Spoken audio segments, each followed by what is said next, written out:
excited. Not at this show. We did I'm not what I call. I'm not what I call a porcupine. Is that a porcupine? A porcupine.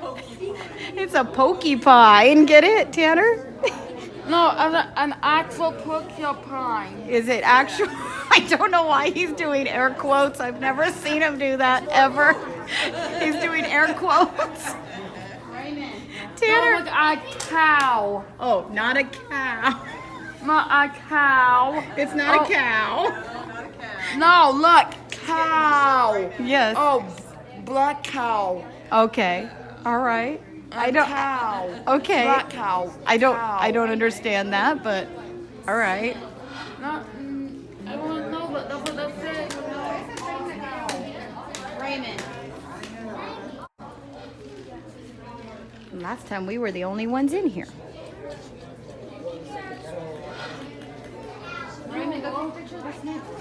Yeah, well, some other people came, but for a long time, remember we were just sitting here with just the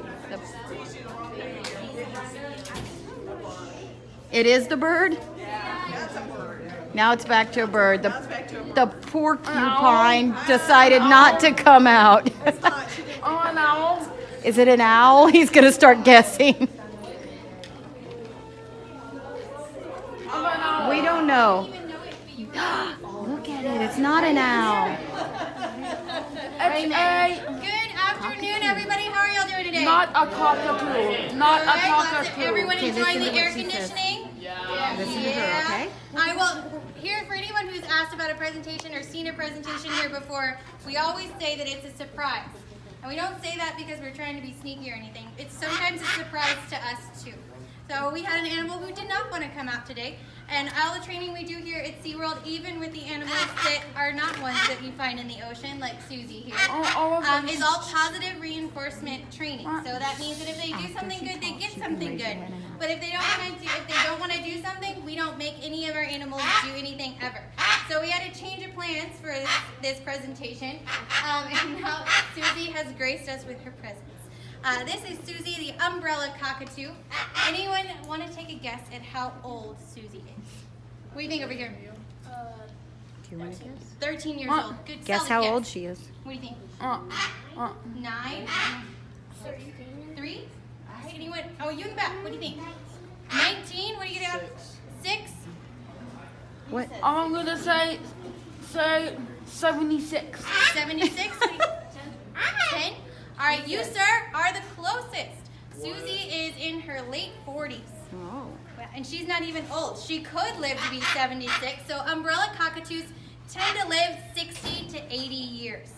That's crazy, right? That's as long as a person lives. Yeah, isn't it? because I knew that not gonna live that long. I knew that. Well, good for you. Not for, most people are surprised. In fact, Susie used to be somebody's pet before she came to live here at SeaWorld. And that's a problem that this kind of bird has. People see them, they're like, oh, they're so pretty, they're so fun, they're so smart. I want to have one. But the problem with having a pet that lives as long as you do is that it might live longer than you, especially if you get it when you're older.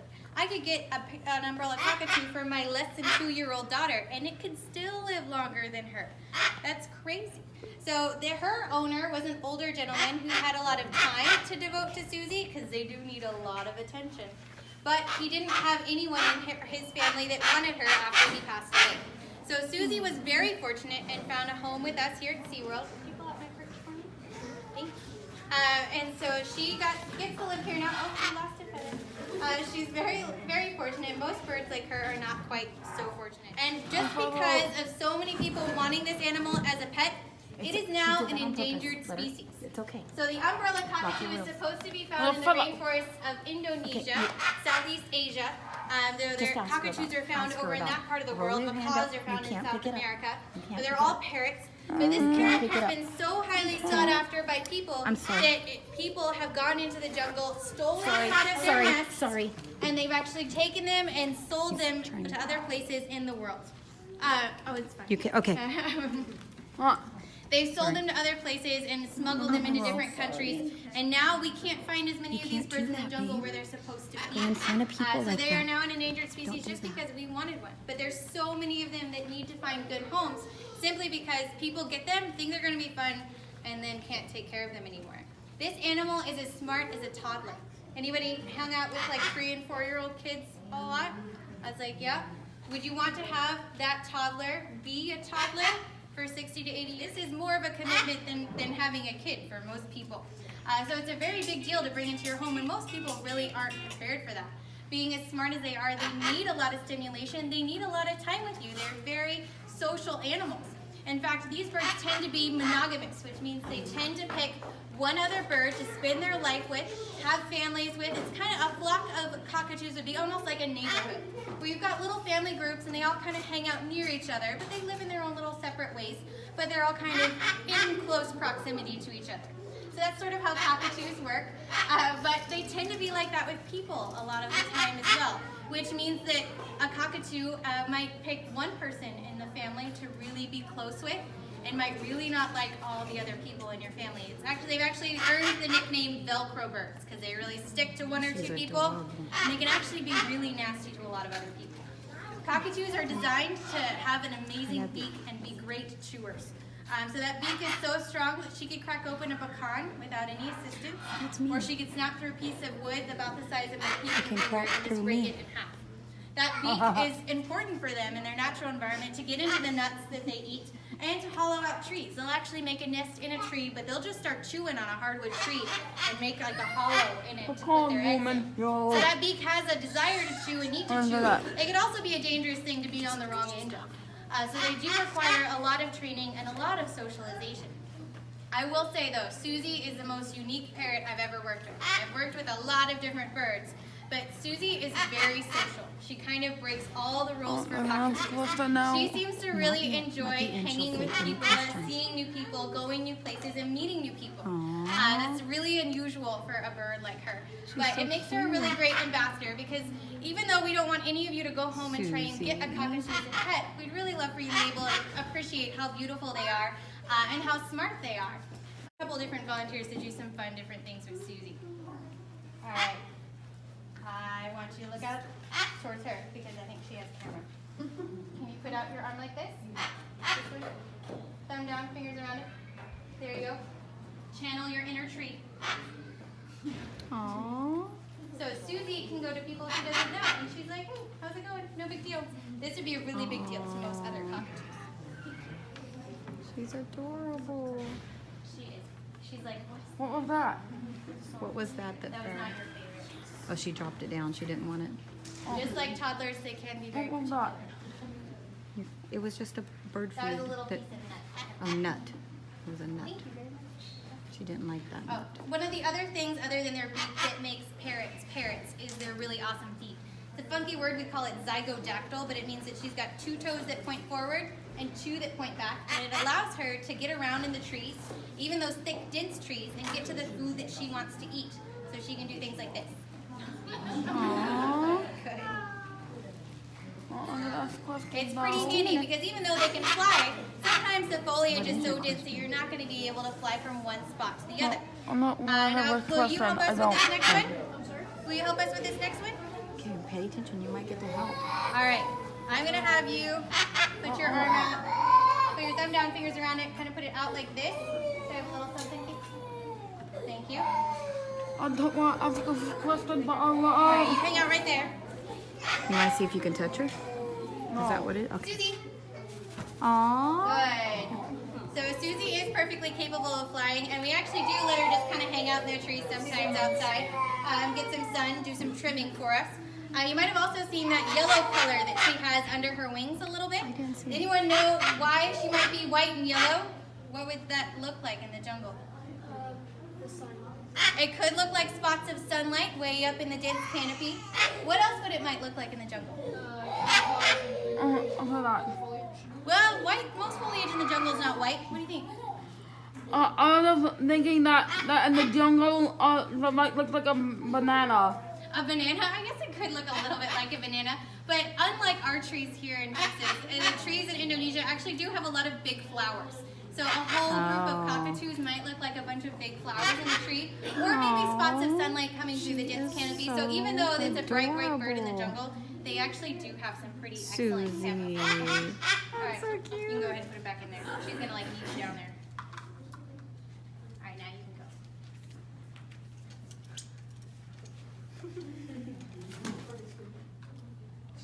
That's adorable. It's pretty impressive, right? Yes. You can applaud. She did a great job.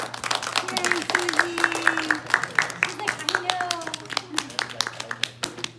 I'm in love with Alright. Susie now. Now, if you thought that was cool, let's check out this one.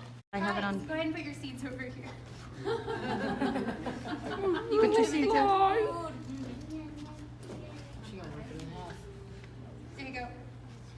So she's not going to climb down this rope, but she's smart enough to know how to get to them.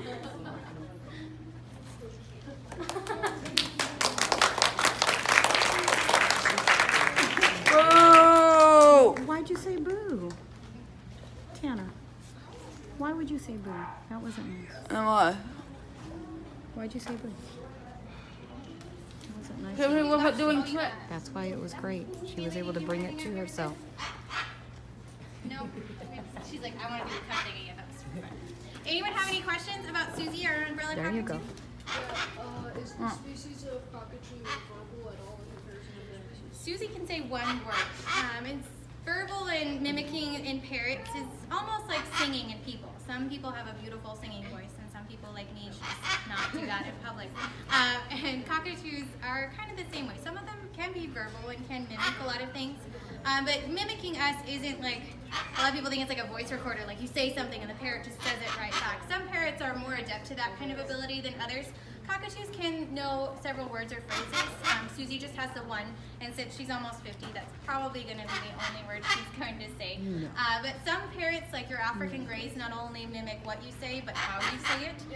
In just a few years. Yes, they're absurd in the number of things that they can mimic, but it kind of just speaks a little bit to their social structure. There's some differences between the parrot world, and some are more social than others, but some, like parakeets, can even not mimic words, but they can mimic different sounds.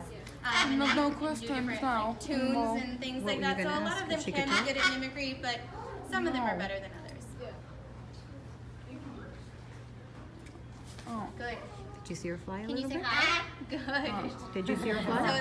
that is Susie's work. The fellow. Oh, thank you. It's okay. You can have it if you want. So, birds molt their feathers like we kind of get rid of our hair. But they're almost extinct. They're almost extinct, right?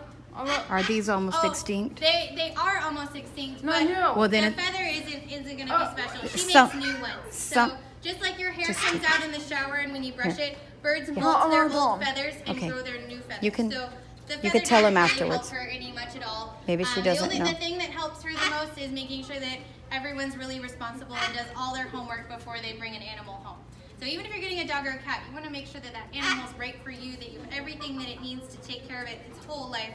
And that if you can't, the most important thing to do is make sure you're not letting it go out your back door, but that you find it a good home. I mean, some people kind of laugh, but that's the reason we have Burmese pythons in Florida right now. That's the reason that there are actually flocks of parrots in the United States. You It's can not tell her something that's afterwards. supposed to be here, but it's something that we now have just because people decided to let something go.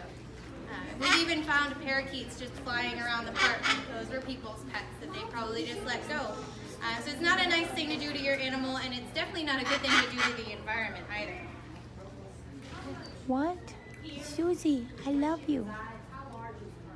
She actually is kind of spoiled. She has multiple habitats. She has some inside and some outside. In the wintertime, Susie does come inside because she is a warmer temperatured bird. So that habitat is in our back railing here, and then she has an outdoor habitat. And then sometimes we'll just put her in a tree and let her hang out and then call her down. She does have such a strong relationship with us that we can give her access to outside. And we monitor and we don't walk away or anything. But then we'll call her back down, and then she'll just kind of have like a little play session. And oftentimes she'll come back down for just hanging out anyway. I don't know. Since she And was at it's home over. and I have birds, how do you adapt her diet now? Is she still on pellet or you kept her on her foam? We did change her diet to be what all of our other parrots have here. So she does get 2 different types of pellet, as well as fresh fruits and vegetables. The nuts and seeds are just for They're training. limited in They're training, extra. Yeah. Sometimes people will be like, oh, birds eat seeds, and they give them all seed, but that's like living Maybe off she'll of come chocolate fly for on us. No, it's a lot of fat, but yeah, since There, she was so- a home bird, Like that, one of our hyacinth macaws that flies over at our white whale show was actually his parents were illegally brought into this country, and they were found in a search and seizure in a place in New York, and they were confiscated because they were illegally smuggled into this country. He was just hatched from them after they were smuggled into the country, but he was being fed spaghetti and all sorts of Yeah, pizza they're and like regular. things that birds aren't supposed to eat. So When it's over, babe, you can We've talk. had some animals that it's probably been a bigger change. Susie wasn't necessarily ill cared for, but she just wasn't really thought out on the long term of who was going to care for her. no, and the food that you find actually on search and stuff, it's mainly seed-based, not pellet. Unfortunately, it is, and for a lot of pet companies, they're trying to sell things, and so they'll sell stuff that's not always good, or they'll tell you that your snake will only grow to the size of the container you put it in, and things like that that are not true. And so we're here just to make sure that Susie has great health. She gets a checkup every year, and then we have vet staff here every day in case something ever goes wrong and check on her. She even gets a regular pedicure, and she's trained. She's trained to let us, file down her nails a little bit. And she loves playing under towels and blankets. So whenever we do her physical, we put her under a towel and wrap her like a burrito, and she just sits there. And she participates in her physical too. So. She's a burrito bird. Yeah, it's like it is kind of funny looking when that happens. Okay, I've got tall. Okay, I think it's when she says it's over, you can talk. Other than that. You're gonna. All right, well, we're gonna head in with Susie, but we will bring out another animal in just a few minutes at 5:30. It will be a different animal from Susie. Can he tell you one more thing? Because he's. Here, do you want? That one time. It's about feathers. He was told something that he's got to. So he's probably going to need to give you the feather back. Okay, that's fine. So, I heard that someone was extinct, things are almost extinct. I can't keep feathers of someone that's Yes, almost extinct. we've been told that he cannot keep those feathers, and so Well, for some birds, that's true. Like, we work with a bald eagle here, and she's a protected species in the United States, and I can't even bring her feather home. It's against the law. It's very different. But for umbrella cockatoos, there's no rule protecting their feathers because people don't really use the feathers. There's rules protecting the bird. So you can't take a bird into the country illegally, or you can't smuggle them in and out of the United States. But you can, but their feathers are protected. But bald eagle feathers, some people really want those, so those are protected as well. and there's a lot of other birds because we were at the Texas State Aquarium and a whole bunch of feathers were falling off a lot of birds, and those people were coming around saying, "No, you can't touch those," and got him. So I was like, "That's fine. And We don't sometimes keep there's feathers." a mix of birds, and so it's hard to tell which ones are which. So it's easier just to kind of protect them. Yeah. I So don't want feathers from okay. an extinct. Yes. So here, Because give you it. have to know Here, give it to her. really, She'll really take it. well, There you go. For her to let you touch her. But if you guys want to give her a little bit of something for me, hold out your hand flat. I'll have you do too. Yeah, Look. just like that. Look. I want to feed them. I want to feed. Okay. All right, put your hand out flat. Do you have Maybe anything you else can for do me, it. Kate? Yes. Flat like that. There you go. Good job. That was cool. She's got kind of. We're gonna get you a little bit more. Put your hand out, Ken. Can you just flat like that? Perfect. His favorite thing in the world is to feed animals. Okay, Just let's one go more, more. and then. What we'll is take that? the I have Susie back. more. What is that thing? I have more foot. Oh, I think that's just part of the shell. I'll take that. She doesn't want the She shell. doesn't like the shell. That's why she left it. All right, we're gonna go and get ready for our Thank next you. animal presentation. Thank y'all for Say coming thank you. by. Thank you. I love you. Susie.